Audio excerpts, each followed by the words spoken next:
자, 저희 교회가 마라나타 침례 교회입니다. 자, 교회라고 그러면 우리가 지금 공부했는데 구원받은 사람들이 모임이라 그랬죠. 그리고 교회의 특징 중에는 우리가 지역적이라고 그렇게 공부했어요.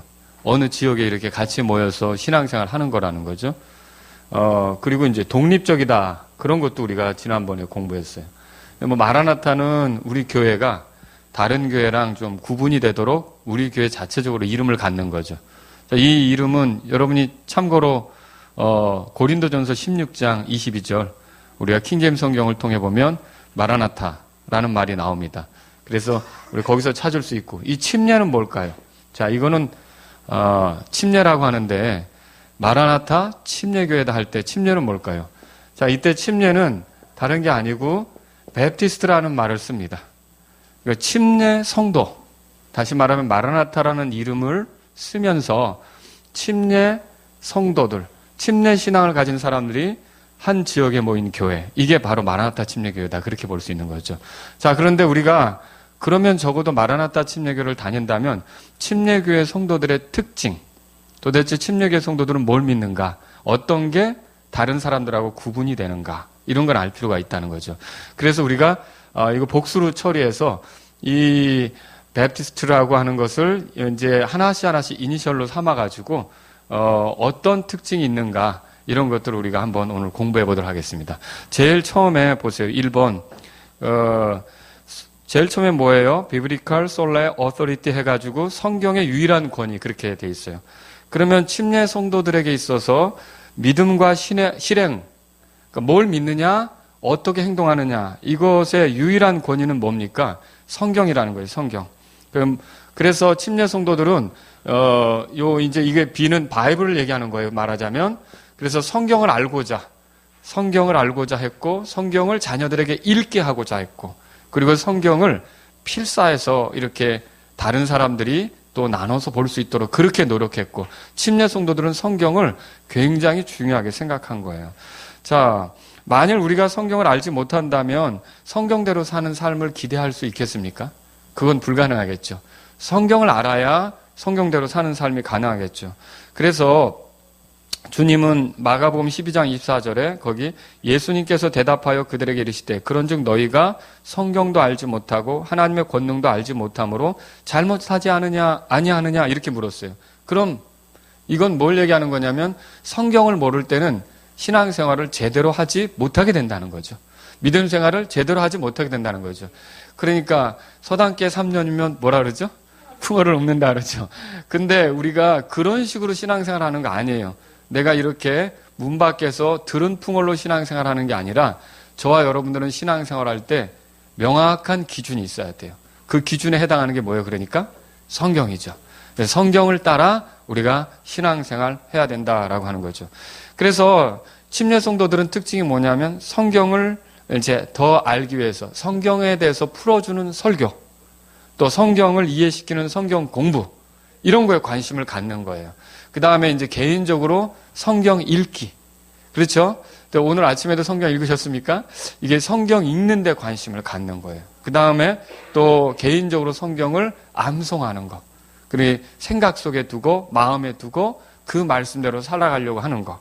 이런 것들이 침례 성도들의 특징이 된다라고 하는 거죠. 자, 거기 시편 1편 2절에 보겠습니다. 시편 1편 2절 같이 읽겠습니다. 그는 주의 율법을 기뻐하며 그분의 율법을 밤낮으로 묵상하는도다. 그렇게 돼 있죠. 이게 누구냐면 복 있는 사람. 여러분 아시죠? 복 있는 사람은 뭐 이렇게 나온단 말이에요. 그래서 복 있는 사람, 이 사람은 어떤 사람이냐면 하나님 말씀을 늘 가까이 하는 사람이죠. 저도 이제 뭐 목회를 하지만 설교를 위해서 말씀도 준비하지만 그렇지 않고 어떤 문제, 고민이 되는 거, 또 누군가에게 답을 해줘야 되는 거, 이런 걸로 성경을 떠들어볼 때가 있어요.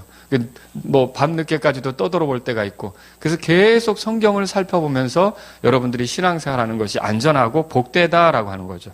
자, 시편 105편 24절 보겠습니다. 45절 보겠습니다. 45절 읽겠습니다. 시작. 이것은 그들이 자신의 법규를 준수하고 자신의 법들을 지키게 하려 하심이로다. 너희는 주를 찬양하라. 자, 하나님께서는 우리가 자신의 법규를 준수하고 그분의 법들을 지키는 걸 원하셔요. 그런데 우리가 그 법을 모르면 되겠어요? 그 법을 알지 못하면 어떻게 그걸 지키겠어요? 그래서 우리가 하나님의 법을 지키려고 한다면 우리는 부지런히 성경을 읽어야 된다. 그렇게 생각하시면 됩니다. 또 누가복음 11장 28절에도 어떤 사람이 복이 있는지 소개하고 있어요. 같이 읽어보죠. 시작. 그분께서 이르시되 그러하다. 그러나 하나님의 말씀을 듣고 그것을 지키는 자들이 복이 있느니라 하시니라 그랬어요. 그래서 하나님 말씀을 듣고 그것을 지키는 자가 복이 있다 그랬고, 여러분 그 모래 위에 지은 집, 바위 위에 지은 집 성경을 통해 읽어보셨어요? 그 차이가 뭐죠? 모래 위에 지었고 바위 위에 지었고. 자, 하나님 말씀을 듣고 지키는 자는 바위 위에 지은, 반석 위에 지은 집을 지은 사람 같고, 그걸 듣지만 지키지 않고 그냥 이렇게 가는 사람은 모래 위에 집을 지은 것 같다. 그렇게 말하고 있잖아요. 그래서 우리는 이렇게 하나님 말씀을 듣고 지키면서 복을 누리려고 하는 거다라고 하는 거죠. 그래서 때문에 성경 신자들, 이 침례 성도들은요, 자신들은 물론이거니와 자녀들에게도 부지런히 성경을 가르쳤어요. 그래서 교회 역사를 공부해 보면요, 유럽 시대에 여자가 글을 읽는다는 거는 정말 힘든 일입니다. 유럽의 그 중세 시대에 여자가 글을 읽는다는 건 힘든 일이고요. 남자들조차도 문맹률이 높았어요. 그래서 글자 못 읽고 이런 분들이 많았는데, 그럼에도 불구하고 침례 성도들은 자기 자식들에게, 자녀들에게 글을 가르쳤어요. 왜 글을 가르쳤겠어요? 성경을 읽게 하게 하려고.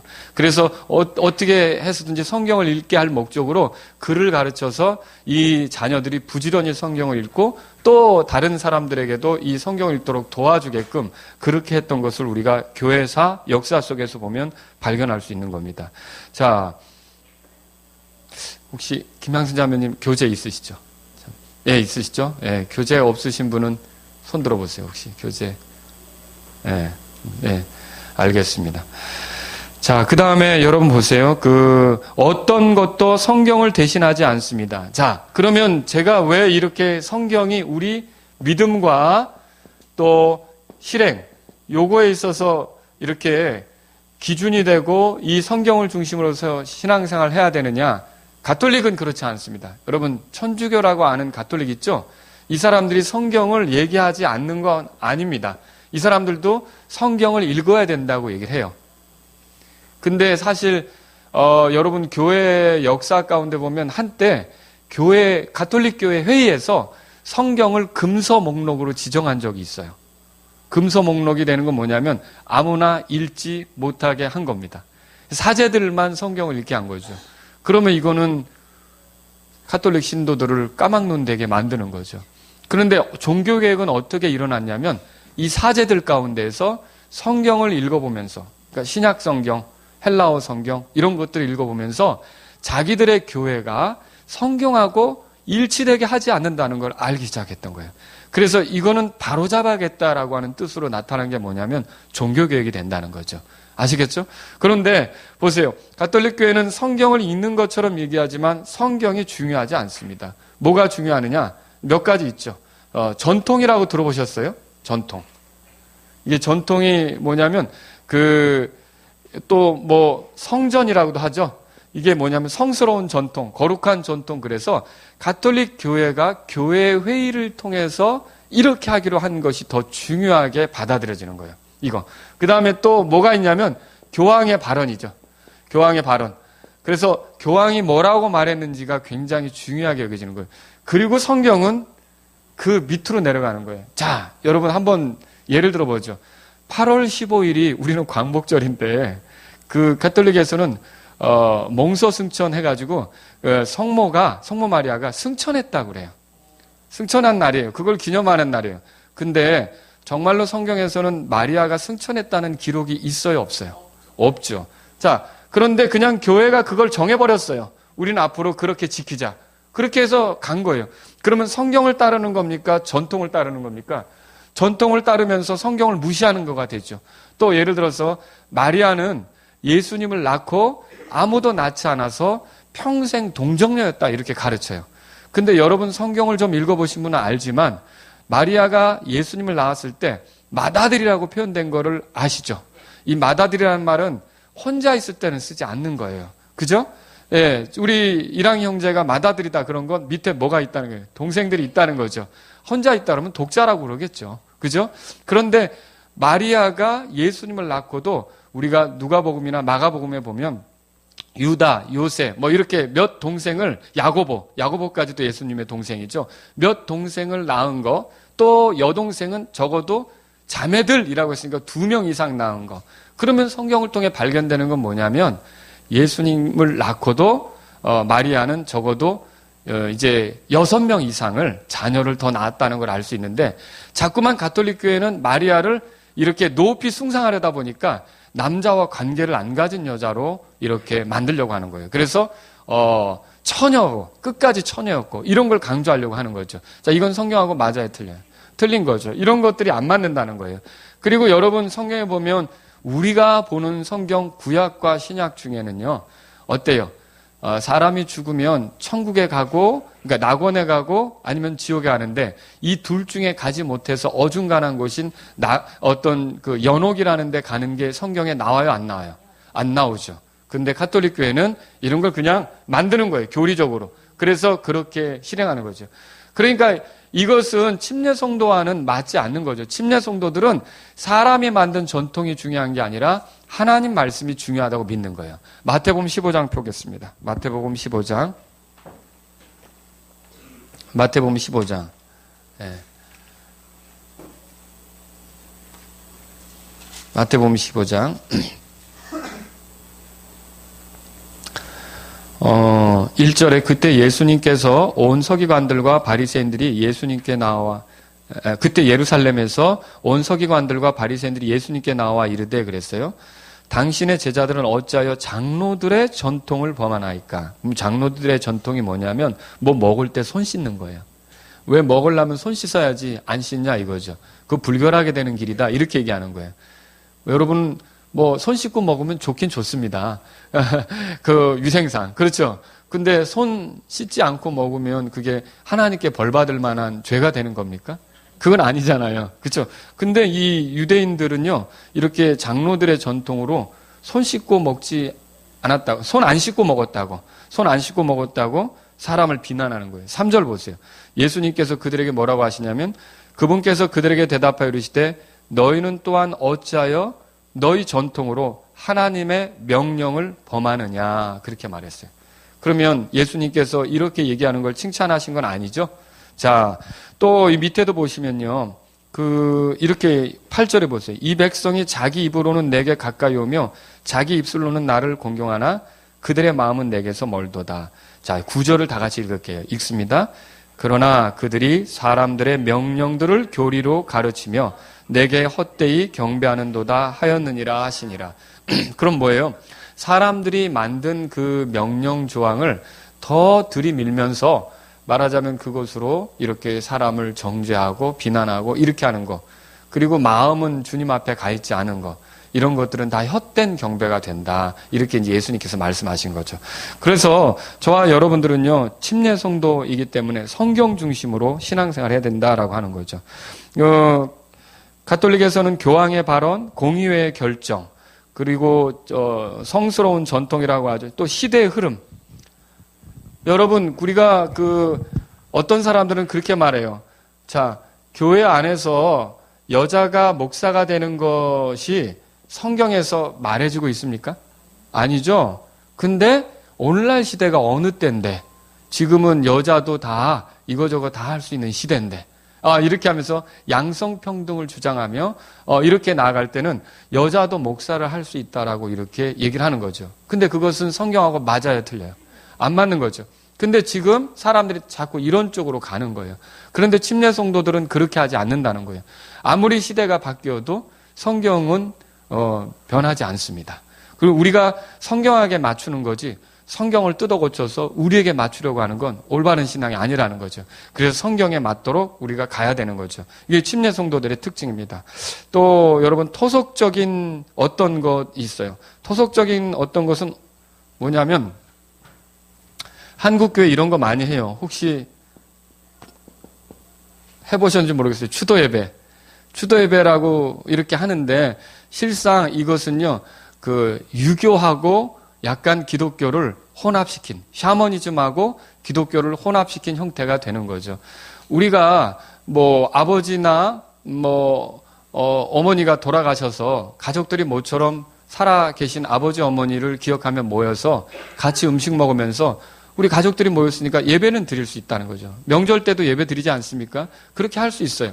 근데 추도 예배가 뭐예요? 죽은 자를 기리기 위해서 이 죽은 자가 더 좋은 곳으로 가도록, 말하자면 뭐 그런 식의 개념으로 이 죽은 자를 위해 빌고, 아니면 죽은 자에게 뭔가 도움을 받기 위해서 이런 식으로 우리가 이 사람을 위해 예배를 드려주면 이 사람이 우리에게 뭔가를 하겠지, 이런 개념으로 가는 것은 성경적입니까? 성경하고 안 맞는 거죠. 그래서 그리스도인들하고 어울리지 않는 거라는 거예요. 그래서 그리스도인들은요, 부모를 공경하는데 돌아가셨을 때 그 뒤에 챙기는 것보다 부모를 언제 공경하는 게, 생전에 하는 게 낫죠. 있을 때 잘해. 그게 명언입니다. 있을 때 잘해. 예, 살아계실 때 부모님에게 잘해야 되지, 나중에 돌아가신 다음에 청개구리처럼, 청개구리 아시죠? 예? 그, 하도 반대로 노니까, 이제 그 청개구리 엄마가 죽으면서 냇가에 묻어달라 그러면은 반대로 육지에 묻어주겠지 했더니 진짜 죽은 다음에는 이제 냇가에 묻어줘가지고 비만 오면 운다 그러잖아요. 그런 얘기가 있는데 있을 때 잘해야 되는 거죠. 그렇죠? 죽은 다음에 정성 들이고 공 들이고 뭐 이런 거는 다 소용없어요. 그거 여러분 제사상을 차려놓는다고 해서 죽은 자가 와서 먹습니까? 그거 하늘에 갔든지 지옥에 갔든지 이미 그곳으로 간 사람은 다시 나올 수가 없어요. 외출할 수가 없어요. 휴가 나올 수가 없는 거예요. 그래서 우리가 이런 것을 안다면 성경대로 살아있을 때 부모에게 공경하는 게 필요하죠. 또 여러분 어때요? 성경적인 문화 이런 것들을 우리가 가지고 있는데 비성경적인 문화도 있죠. 뭐 예를 들어서 그리스도인인데 남자가 머리를 막 길게 하고 다니거나 귀를 뚫고 다니거나 이런 거는 어때요? 우리 그리스도인들에게는 어울리지 않죠. 근데 요즘 시대가 어느 때인데 뭐 내가 원하면 할 수 있는 거지. 여러분, 우리 그리스도인들은 내가 원하는 대로 사는 게 아니라 주님에게 맞춰 사는 거예요. 그렇죠? 그리고 그리스도인들이 타투 같은 거 하고 이런 거 맞아요? 아니죠. 몸에다 새기지 말라 그랬잖아요. 구약성에 읽어보면 그런 것들이 다 나옵니다. 그래서 그리스도인들에게 이런 것들이 어울리지 않는 거죠. 그래서 우리가 세속적인 문화나 이런 것들을 성경으로 비춰봐서 아닌 거는 갈라낼 수 있어야 되죠. 그죠? 자, 그래서 인간이 만든 전통이나 조직 이런 거보다 성경을 더 위에 두는 거, 이게 침례 성도들이에요. 아무리 교회라는 이름을 쓰며 모인다 할지라도 침례 성도들은요, 이렇게 성경을 넘어가고 성경을 벗어나고 성경을 무시하는 그런 어떤 그 행동들, 그런 어떤 가르침들을 인정할 수 없었던 거죠. 그래서 여러분 그 대표적으로 침례 성도들이 종교개혁 시대에 많이 이 개혁교회 사람들하고 싸웠던 게 뭐냐면요, 유아 세례라는 거예요. 들어보셨어요?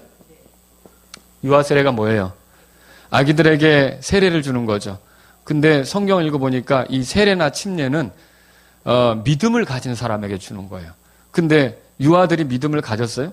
예를 들어서 우리 황자매님에게 우리 아이 있는데 이 아이가 창현이가 세례 달라고 침례 달라고 저한테 데리고 오면 제가 줄 수 있어요? 이 아이에게 그래 너는 주 예수님을 믿느냐라고 물어보면 얘가 멀뚱히 쳐다보겠죠. 그렇죠? 무슨 믿음의 반응을 할 수 있어요. 침례라는 건 믿음의 고백으로 주는 거란 말이에요. 근데 이런 믿음의 고백이 아닌 상태에서 자꾸만 아이들을 교인 만들기 위해서 하는 거죠. 이런 것들은 옳지 않은 거예요. 아시겠죠? 이건 전통이에요. 그리고 이런 전통이 어떻게 해서 나왔냐면요, 또 잘못된 교리에서 나왔어요. 어떤 교리에서 나왔냐면 침례 혹은 세례라고 할 수 있죠. 중생 교리 들어보셨어요? 사람이 구원받는데 침례를 받아야 구원받는다고 생각을 하는 거예요. 근데 과연 침례를 받아서 구원받는 겁니까? 그건 아니죠. 우리는 어떻게 구원받아요? 예수님을 주로 믿어야 구원받는 거란 말이죠. 아시겠죠? 그래서 이거는 잘못된, 근데 이런 것들이 오늘날 많이 횡행하고 있어요. 그래서 침례 성도들은 이런 것들을 받아들이지 않는다라고 하는 거죠. 자, 그래서 아까 마태복음 15장 읽었고요. 이 마태복음 9절, 15장 9절도 읽었어요. 요한일서 2장 4절. 요한일서 2장 4절 한번 오른쪽 페이지 교재 거기 있어요. 교재에 있습니다. 같이 읽어보죠. 시작. 내가 그분을 아노라 하면서 그분의 명령들을 지키지 아니하는 자는 거짓말하는 자요. 진리가 그 속에 있지 아니하되. 예, 그분을 안다. 예수님을 안다. 하나님을 안다. 이렇게 말하면서 하나님께서 우리에게 주신 명령을 지키지 않고 그걸 덮어놓고 내 마음대로 신앙생활 하려고 한다. 그거는 결국은 거짓말하는 자고 진리가 그 속에 없는 것이 된다는 거죠.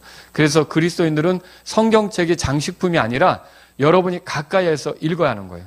그래서 우리 가정에서도 성경책은 눈에 띄는 곳에 있어서 수시로 이렇게 엄마들도 수시로 봐야 되고 우리 학생들도 공부 열심히 하는 거 좋습니다. 열심히 하셔야 됩니다. 그러나 책상 위에 성경책도 있어서 공부하다가 또 하나님 말씀을 이렇게 또 알고 싶거나 뭔가 궁금한 거 있을 때는 성경을 또 떠들어보고 읽어보고 성경을 가까이 하는 우리들이 돼야 된다는 거죠.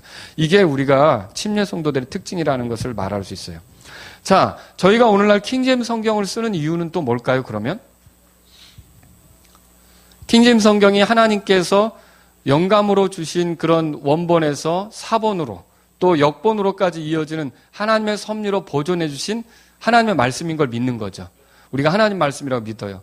왜 킹제임스 성경을 우리가 읽고 신앙생활 하려고 하냐면 하나님께서 정확하게 보존해 주셔서 우리가 하나님의 뜻을 알 수 있도록 우리에게 말씀을 주시는 책이 킹제임스 성경이기 때문에 이왕 정확하게 신앙생활, 바르게 신앙생활 하려고 한다면 정확한 책이 필요한 거잖아요. 그래서 우리가 이 킹제임스 성경을 가까이 하고 읽고 이걸 통해서 신앙생활 하려고 하는 것이다 라는 것입니다. 자, 정확한 성경만이 정확한 실행을 가능하게 하고요. 변개된 많은 성경들은 잘못된 신앙 행위를 드러내게끔 해요. 대표적으로요. 제가 지난주에 우리 형제님 한 분하고 교제했는데 이 형제님이 같이 일하는 그런 직원 중에 한 분이 어떤 교회를 다녀요. 근데 그 교회를 다니는데 귀신에 대해서 얘기를 한 거예요. 귀신은 그 교회 다니는데 귀신 쫓는 걸 하는 거예요. 근데 귀신이 어떤 존재냐면 우리 조상들 가운데 죽어서 떠돌아다니는 게 귀신이라는 거죠.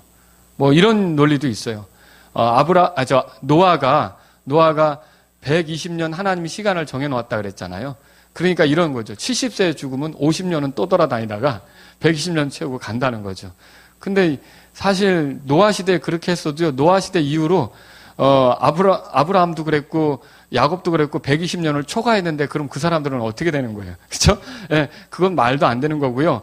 보세요. 그렇게 해서 그리스도인 중에도 아니면 집안에 믿지 않는 사람 중에도 뭐 어떤 사람들은 떠돌아다닌다는 거예요. 이거 맞습니까?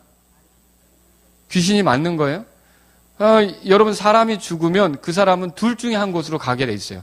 벌써 5분 뒤에 사람이 딱 죽으면 몸뚱아리는 여기에 놓는 거고 그러면 몸을 놓으면 어때요? 그거는 이제 안치실에 영안실에 안치되겠죠. 그리고 뭐 입관하고 뭐 이런 절차를 밟겠죠. 그런데 그런 절차를 밟는 중에 이미 그 사람 혼은 어디에 있는 거예요? 하늘에 있든지 지옥에 있는 거 아닙니까? 그 사람 떠돌아다닐 수가 없는 거예요. 떠돌아다닐 수가 없고요. 그 사람이 또 다시 제삿날 찾아오거나 그 사람이 와서 괴롭힐 수가 없어요. 근데도 사람들이 자꾸 귀신의 존재를 인정하는 거예요. 귀신이라는 단어가 뭐냐면 죽은 혼백이 떠돌아다니는 그 존재를 귀신이라고 하거든요. 사전적으로 보면 그래요. 근데 여러분과 제가 킹제임스 성경에서 읽어보면 알겠지만 개역 성경에는 귀신이라고 돼 있지만 킹제임스 성경에는 다 어떻게 돼 있어요? 마귀들로 돼 있잖아요. 이게 귀신이 아니라 마귀들로 돼 있잖아요. 그래서 영어 성경에 보면 다 데빌로 나오잖아요. 그죠? 여러분 그 붉은 악마 그러니까 썩 좋은 거 아닙니다. 맞죠? 축구 경기할 때 뭐 빨간 거 하고 돌아다니고 막 뿔 달고 돌아다니고 그 왜 마귀 흉내를 내려고 자꾸 그러세요? 그런 거 좋은 거 아닙니다. 아시겠죠? 그런데 이 성경이 잘못 그렇게 되다 보니까 마귀라는 단어를 귀신으로 번역하는 바람에 어떻게 됐어요? 귀신 쫓는 일을 지금도 하고 있다는 거죠. 이거는 온당치 않은 거예요. 그래서 무슨 우환이 생기면 귀신 탓을 하는 거예요. 뭐가 예수님 집안에 예수님 믿는 집안에 어려움이 생기면 귀신 때문에 그렇다는 거예요. 여러분, 사람이 그리스도인으로 살아가는 동안 어려움을 겪는 건 크게 두 가지예요. 하나는 그 사람이 잘못돼서 바로잡기 위해서 하나님이 징계를 주신다든지. 그래서 그리스도인들은 되게 어려움이 생기면 뭐부터 생각해요? 혹시 내가 잘못한 거 없나? 이 생각을 하잖아요. 그러면서 자기 자신을 살피잖아요. 그게 온전한 겁니다. 그게 바르게 하는 거죠. 그리고 또 하나는 뭐냐면 만약 그렇지 않다면 뭐예요? 하나님께서 뜻이 있고 목적이 있으셔서 나를 더 믿음을 강화되게 하려고 나를 연단하려고 어떤 어려움을 줄 수도 있는 거죠. 그런 어려움은 잘 참고 견디면 보상이 있고 주님께서 나를 더 업그레이드 시켜주는, 더 성장하게 하는 그런 것이 되는 거죠. 그런 측면에서 어려움을 주님과의 관계 속에서 풀어야 되는데 이건 귀신 탓을 하는 거예요. 그래서 귀신을 쫓아야 된다고 하는 거죠. 그리고 귀신을 쫓으면 해결이 될 것처럼 얘기하는 건데 여러분 그게 아니라는 것이죠. 그래서 이렇게 성경이 잘못되면 결국은 뭐예요? 신앙생활도 흐트러지고 하나님 말씀대로 가지 않게 생기는 거예요. 그래서 그렇게 되는 거죠. 그래서 우리가 바른 성경이 필요하다는 것을 기억하시면 좋겠어요. 성경을 일백독 하였다 할지라도 오류된 부분에 아멘하면 잘못된 신앙으로 나아가게끔 돼 있어요. 여러분 오늘 제가 오전에 예배 시간에도 말씀을 드리겠지만 성경에 이기는 자라고 나와요. 혹시 아세요? 이기는 자?